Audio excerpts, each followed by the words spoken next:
Hello, Sociology of Sexuality students, and welcome to the Unit number 8 overview. This is it. This is your step-by-step guide. I will also do a separate video that goes over the content itself, but really just be aware, Unit number 8, this is the very last unit of the semester. So make sure that everything in the grade book looks solid.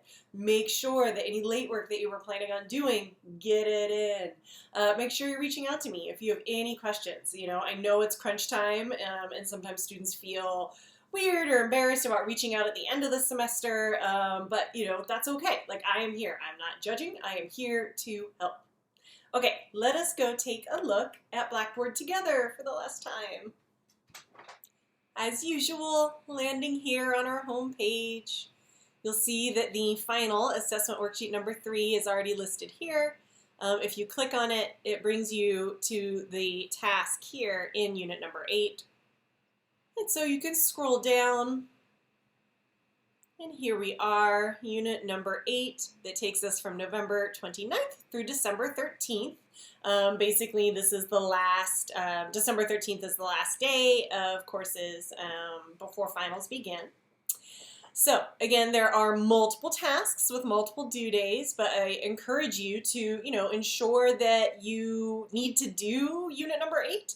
If you haven't yet skipped a quick facts check-in, then this may be the one where you're doing that.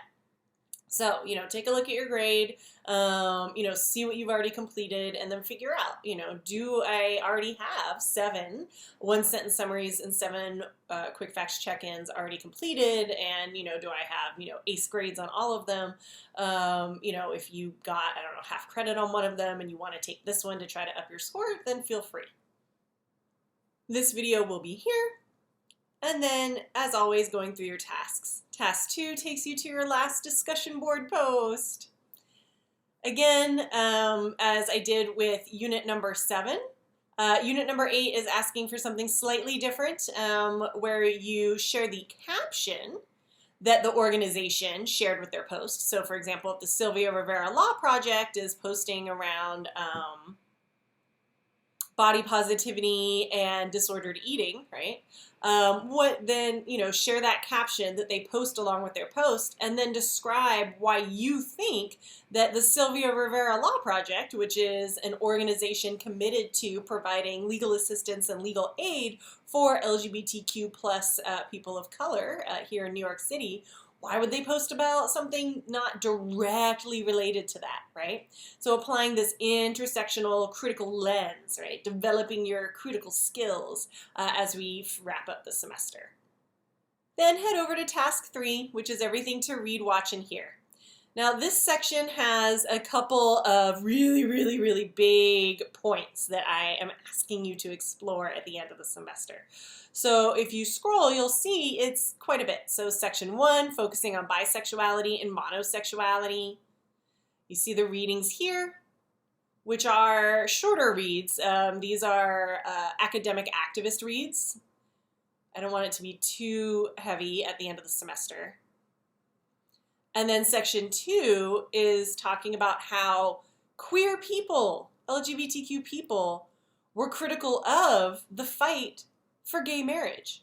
And you're like, wait, what? Why would queer people be against gay marriage, or as I like to call it, genderless marriage? So I want you to read about why it is that occurred and what it means to critique a civil rights gain.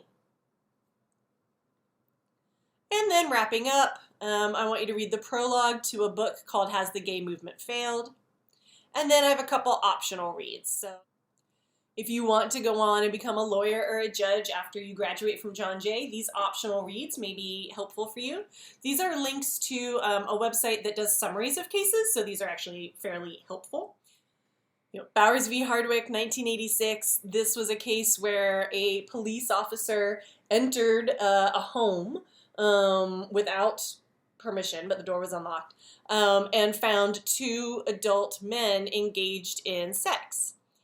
And remember, sodomy, which is anything except penis-vagina sex, so oral sex, anal sex, sodomy was illegal in many states for many years. And it was used to police sex workers and gay men. Not as many women were caught up with in anti-sodomy charges. But it's interesting because, again, the law was seemingly neutral on who it would be applied to, but the practice, right, of the law indicated that it was actually quite homophobic and quite whorephobic. And so these cases, right, go over, what that looked like when the Supreme Court heard it. So yeah, reading about the court cases, again, might be really awesome if you want that deep dive, especially if you want to be a lawyer or judge. And then the last optional read is the introductory chapter to a book called Queer Migration Politics, Activist Rhetoric, and Coalitional Possibilities. So once you finish the readings, or maybe even before the readings, so you can see which readings to focus on, complete the quick facts check-in. That reminder, only 7 of the 8 possible quick fact check-ins assignments this semester count in the gradebook, so do you even need to complete this one? Same thing with the 1-sentence summary. Only 7 of the 8 possible ones from all semester count in the gradebook, so see if you need to complete it. And if you do complete it, I made it really broad. What does fierce advocacy for sexuality justice mean for whom, when, where, how, and why? So we're at the end of the semester, so go big, right? Don't go broad, but go big as you enter your last 1-sentence summary, right? And craft this answer to something that, has a lot of weight, right? So what does it mean to you now to be a fierce advocate for sexuality justice? Lastly, and this is for everyone, the assessment worksheet, your third and last one, is here. It's not due until the 20th because this acts as our final.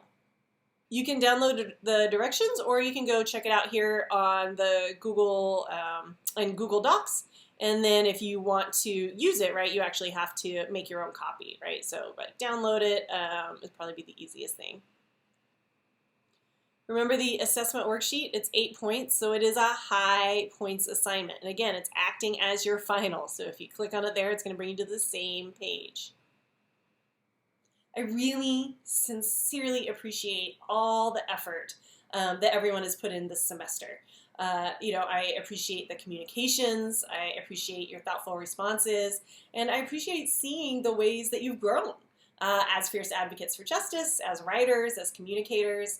I've enjoyed reading the discussion board posts and seeing y'all get more comfortable with each other. It's really been, for me, an inspiring semester, and I hope that it has been an inspiring, centering, fierce advocacy semester for you as well. As always, I ask that you give me a week or two to grade assignments, especially here at the end of the semester. I will be working to grade as quickly as possible, and I won't post the grades on CUNY first, the official course grades, until everyone has had a chance to turn in all their work. Remember, we are a 100-point total class, so you can always see what your own grade is by looking at Blackboard. You have 87 points. Then you have 87% for the class. You have a B plus actually, right? Do you have 91 points earned? Then you have an A- in the class. So you can just look at your total points earned on Blackboard and you know exactly what your grade is. Please keep in touch. I enjoy hearing from students. I am the current Gender Studies Program Director, so if you have questions about majoring or minoring, please reach out. For those of you who are already majors or minors, keep your eyes out for continued communications from me and from Dr. Santana within the Gender Studies program. Thank you so much for watching, and I will see you online.